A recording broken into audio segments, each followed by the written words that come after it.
Oh man, look at this. Isn't this just a piece of paradise, guys?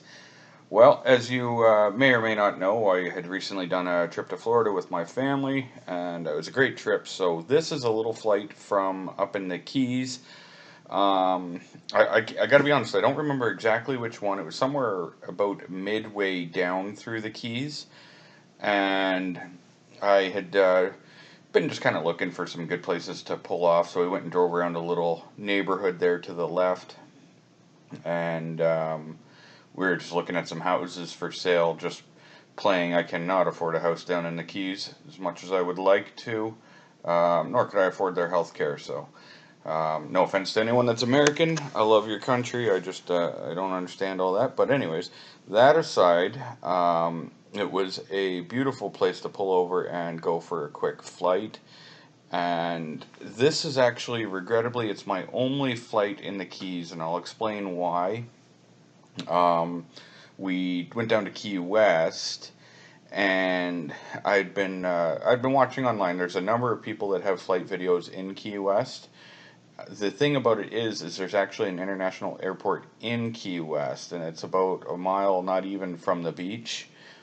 And so, like, the whole area of actually being down in Key West is within the 5 miles of the airport. Now, I found this interesting because when you Google it, flying a drone in Key West, that is, there's plenty of news articles from some kind of, city councilors or whatever trying to make it so that you can't fly in Key West or at a reduced height, at least. They're wanting it at a reduced height to the height of the tallest building.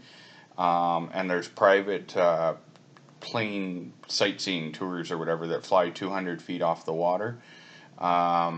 So they're against the drones, but it's kind of weird because people have, and I'm not quite sure exactly if the 5 mile in the USA is law or is that just a guideline, um, or like flying at a reduced height. Because from what it appeared online, it's not that you couldn't. Um, it's just that they don't want it, and it still hasn't gone through. Whatever it is that they're trying to establish there, it hasn't gone through. It's not completed. But at the same time, I wasn't looking to, poke the beehive and start doing something with so many people around that's going to land me in some trouble, especially in a foreign country, being Canadian. Um, so I ended up approaching a local police officer down there, and he basically just said that he would rather I didn't. He didn't put any authority to it. He just said, well, if you do, people call us right away, and it becomes a big thing. So he says, really, you're not supposed to do that. There's an airport not too far from here, and which I already knew. I was just wanting to see, you know what I mean? If a cop says, oh, you know what, yeah, you got to keep it under 50 feet. Oh, perfect. Okay. As long as we've got that established, what their rule of the area is, I would have loved to have done it. Not that I was going to fly anywhere near any airplanes or anything like that, but up here there is no airports where I was for this flight, and so it's just an enjoyable little flight around. Mind you, there's going to be water planes everywhere, but that's something you can't really do much about. That's, if you're flying near any real body of water, that's always, I guess, a possibility. I live on Lake Ontario, and there's water planes that land in it, all the little lakes in northern Ontario, so it's just something everyone, I guess, by water's got to be mindful of. But I tell you, this place is paradise. When you pull into Key West, there's a sign there that says Paradise USA or whatever, and it really is. Um, I just couldn't imagine that being your life. I really was tempted, like, to go and knock door to door to door and just, ask people, can you explain to me how you do this? And, go to the next person and try to write down everyone's answers and take the best one that suits you and make it happen, because that is just living the life. Even like one of those little houses, you see the little houses there, a couple of them. Even one of those is a little starter down in Key West or whatever. Well, I keep calling Key West, but out in the Keys there would would be amazing. It's just such a beautiful place to visit. I'll tell you a little. Well, I've got you guys here. We're flying around, so we got to talk about something. Anyhow, so our trip was we pulled our camping trailer along, and so we were up in Miami because last year when we were down, we skipped Miami to stay in the Keys for 5 nights or whatever it was, and so this year we said, oh, we want to do our Miami trip, so we booked 3 nights at a campground there, and then we wanted to go camping down in the Keys. But I'll tell you what, with the gas of pulling the trailer down to Key West and the camping fees, it was gonna be just over $500 for 2 nights, and the camping fees were like $160 or whatever per night U.S. And then the gas, it's 3.5 hours, so you're looking at another 100 and whatever in gas, $100 anyway in gas each way. Or sorry, yeah, for the complete trip. So anyways, over $500 Canadian to sleep in our own hotel essentially. And so I was like, wow, that ain't gonna happen. Way too much money. So we ended up just staying in Miami and driving down to Key West for the day. And a lot of people would think that's kind of crazy. Oh, you're gonna drive 3.5 hours each way from Miami to Key West just for one day. But I'll tell you what, if you've never done the drive, it's not a bad drive. You know what? There's nothing to complain about on that drive. It's not the fastest drive because of traffic and speed limits and whatnot. But I mean, it's a beautiful drive through the Keys. So it is what it is. You just sit back and enjoy the ride. And there's a lot of cool places to pull off and see. I didn't get other flights done down along the Keys because at this point I was thinking, oh, I'm going to go fly down in Key West. Not thinking about that airport, even though I knew it was there. I'd forgotten about it at the time. But anyway, I've got tons of other flights around Florida. I've got South Beach, Miami, like the actual downtown Miami, Panama Beach, all kinds of other good flights to come, Daytona Beach. So stay tuned for those. It's just, I've got so many, and I don't want to upload too many where people just get bored of my videos so no one's watching them.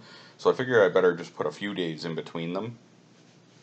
And it's nice for me anyway watching back some of these flights because it's a really relaxing and enjoyable hobby for me. I'm definitely not a pro, pilot of one of these. I'm still, every now and then I get the props in it, or a bit of a jumpy turn where I turn too quickly. Sometimes I do that because I plan on editing it out, and then all of a sudden I'll put something like this together where I put an unedited flight, like this is an unedited flight, just kind of, it's from when I pressed record to when I press stop. So unfortunately you do get some of those shitty corners that I normally would cut out if I was just making a scenic video. But I was really wishing I had a boat. We had a boat a few years ago. Few of you may have saw it on other videos. Anyway, sold it when we got the trailer and just figured we'd get more use out of it. But then you see water like this and you just think, shit, I wish I had a boat now. But this boat was pretty cool. I saw it coming out, and I'm thinking you're going to see he's going to do some turnarounds and stuff. I had flown by his dock and stuff, so I'm thinking he had saw the drone, and so then he comes out and does a couple little flip arounds here and whatever. I'm suspecting he did anyway. I guess he may just be doing this for fun, but he probably saw the drones at by his place or whatever, and put on a little bit of a show there for me. Anyway, cool little boat. Looks like a little Sea-Doo or something, like Sea-Doo jet boat. But it's a little bit quicker than the Phantom 3, as it turns out, because I was trying to motor at him, and I just realized that wasn't going to happen. And I get that little jump as it goes from the one clip to the next. But yeah, I realized I wasn't going to be able to keep up to him too well, so I got to cut chase and just go back to enjoying the beautiful island here. And if you guys could pick anywhere in the world to take a Phantom, and it doesn't matter which one, Phantom whatever, but if you could pick anywhere in the world to take it and go and fly, write in the comments below, where is it that you would go? We've got more traveling in our future. Later in the year we're going to be doing a little 10-year anniversary thing, so just the two of us, but I want to make it so that I go somewhere I can bring my drone. So yeah, comment that below, and hopefully you guys will give me a like on the video. I enjoy seeing the likes on there, and hopefully you guys will subscribe if you haven't already, and come back and check out some more flight vlogs and some more scenic videos. I've got some that I might just throw up anyway with some music, some more of the just kind of whatever calmer flights. I don't figure you guys want a flight vlog on every one, so that road you see there, just so you know, is the only road in and out of the Keys from up in Miami. There's only one way in and one way out, which is kind of funny because like you'd figure they'd come up with a contingency plan if something goes wrong with that one road, you know, damage to the bridge, you know, something like that. They are screwed. Everybody there is essentially trapped unless you've got an airplane or a boat. Like, you'd have no way to get your car out of there. So my truck was really happy being parked there, by the way. It was just sitting there like, yeah, this is the life. I would move here and live in this little sandy spot here. Anyway, guys, so that's pretty much going to wrap it up. I do appreciate you guys tagging along on my flights, and I look forward to making more videos for you guys. Thanks for watching as always, and we will see you guys on the flip side, and see some more tropical fun flights. See ya.